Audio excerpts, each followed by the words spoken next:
3 में पढ़ने वाले उन तमाम बच्चों को जो हिस्ट्री ऑनर्स रखे हुए हैं, एक बार पुनः मेरे यूट्यूब चैनल में वेलकम है। आज हम लोग यहाँ अध्याय 6 के तहत पेपर 5 में अध्ययन करेंगे, जिसमें अध्याय 6 में देखेंगे कि 1857 ईस्वी तक भारत में अंग्रेजी साम्राज्य का विस्तार और सुदृढ़ीकरण के अंतर्गत जो प्रथम आंग्ल मैसूर युद्ध होता है, यह आपका सबसे महत्वपूर्ण ऐतिहासिक बात है। और इस ऐतिहासिक महत्वपूर्ण बिंदुओं पर, जैसे प्रथम आंग्ल मैसूर युद्ध, जिसमें अंग्रेजों और मैसूर के राजा के बीच में जो युद्ध होता है, इस युद्ध में कौन से रणनीति का प्रयोग किया जाता है, किसकी सफलता मिलती है, किसकी असफलता होती है, इस बातों पे हम चर्चा करेंगे।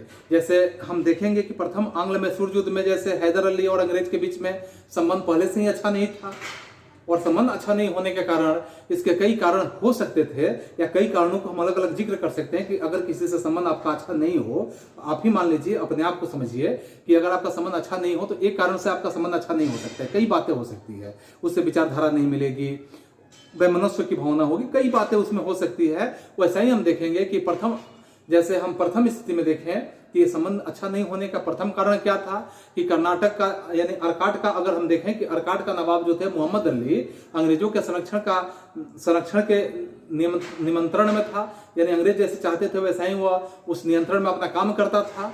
कर्नाटक के जो मोहम्मद अली थे, और इस तरह से हम फिर हैदर अली और मोहम्मद अली के बीच में एक घोर शत्रुता बनी हुई थी, और इस कारण से स्वाभाविक स्थिति था कि अंग्रेज के बीच में और हैदर अली के बीच में संबंध तो बिगड़ते रहेंगे। दूसरा अगर कारण देखते हैं तो दूसरे कारण में देखेंगे कि हैदर ने मालाबार के जो नायक थे, सामंतों को, जो अंग्रेजों के मित्र हुआ करते थे, उसे परास्त कर दिया था, और इस तरह से उसने प्रदेशों को भी हड़प लेने का काम किए थे।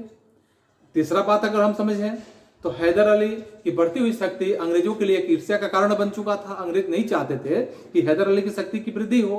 वे भली भांति समझ गए थे कि यदि हैदर की शक्ति बढ़ती चली गई तो दक्षिण भारत में शीघ्र ही वो कंपनी के प्रभाव को खत्म कर देगा। तो इससे अंग्रेजों के अंदर एक ईर्ष्या बनी हुई थी।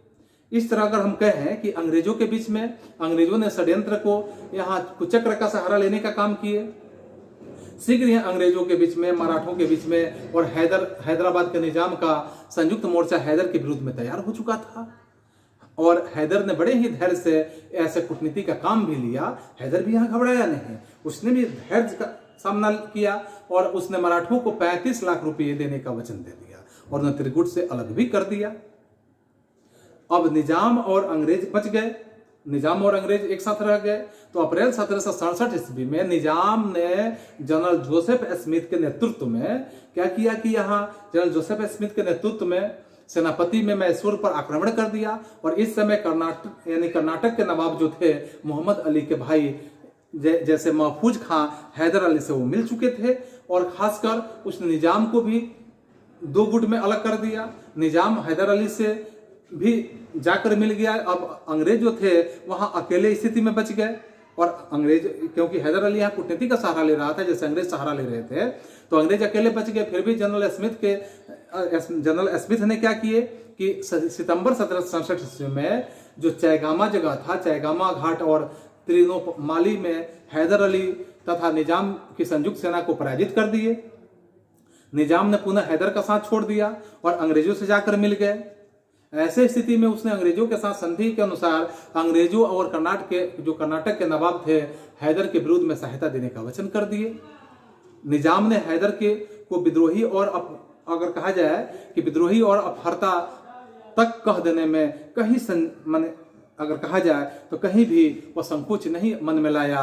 लेकिन निजाम के इस विश्वासघात से हैदर का धैर्य और नहीं टूटा, और उसने क्या किया कि अदम्य उत्साह से शत्रु का सामना भी किया। उसने बंबई की सेनाओं को, जो बंबई की सेनाओं को पराजित करके मंगोल को अपने हाथ में ले लिया। उसने अपनी सेनाओं को 3 भागों में बांटकर मार्च 1769 ईस्वी में 3 ओर से मद्रास पर आक्रमण कर दिया। आतंकित होकर अंग्रेजों ने क्या किया कि 5 अप्रैल 1769 ईस्वी को हैदर से संधि कर लिया, डर के मारे, क्योंकि संधि के अनुसार दोनों पक्ष एक दूसरे के जीते हुए प्रदेश को वापस कर दिए, और ऐसे प्रदेशों को वापस करने के साथ कंपनी ने युद्ध क्षतिपूर्ति देने का भी वचन दिया, क्योंकि कंपनी डर गया था। कंपनी को बिल्कुल डर था कि अगर हम संधि नहीं करेंगे तो हमें और ज्यादा नुकसान उठाना पड़ सकता है, और दोनों ने यह वादा भी कर लिया कि किसी के ऊपर बाहरी शत्रु का आक्रमण हुआ तो एक दूसरों की सहायता करेंगे। मोहम्मद अली के विषय में यह भी तय किया गया कि वह मैसूर का एक सामंत समझा जाए और 6 लाख प्रति वर्ष खिराज के रूप में मैसूर दरबार को देंगे, ऐसा बात संधि में कहा गया। इस तरह से मैसूर के जो प्रथम युद्ध में अंग्रेजों की करारी हार देखने के लिए आपको मिलेगा, क्योंकि उनकी प्रतिष्ठा अंग्रेजों की यहाँ पे गिर गई प्रथम युद्ध में। उन्हें बाध्य होकर हैदर से एक सुरक्षात्मक संधि करने की स्थिति में आना पड़ा। इंग्लैंड में इसकी सूचना मिलते ही कंपनी के हिस्सों में जो कंपनी का जो हिस्सा था उसमें भाव गिरना शुरू हो गया। डायरेक्टर घबराने लगे। वे कंपनी के नौकरों को भारत के में ब्रिटिश प्रभाव क्षेत्र बढ़ाने से रोकने का प्रयास करने लगे और इस तरह से कंपनी का प्रभाव यहाँ पे कम होने लगा। तो हमने देखा यहाँ प्रथम आंग्ल मैसूर युद्ध के बारे में, और पुनः इसके बाद अगले सीरीज में हम देखते हैं। तब तक आज सभी को पुनः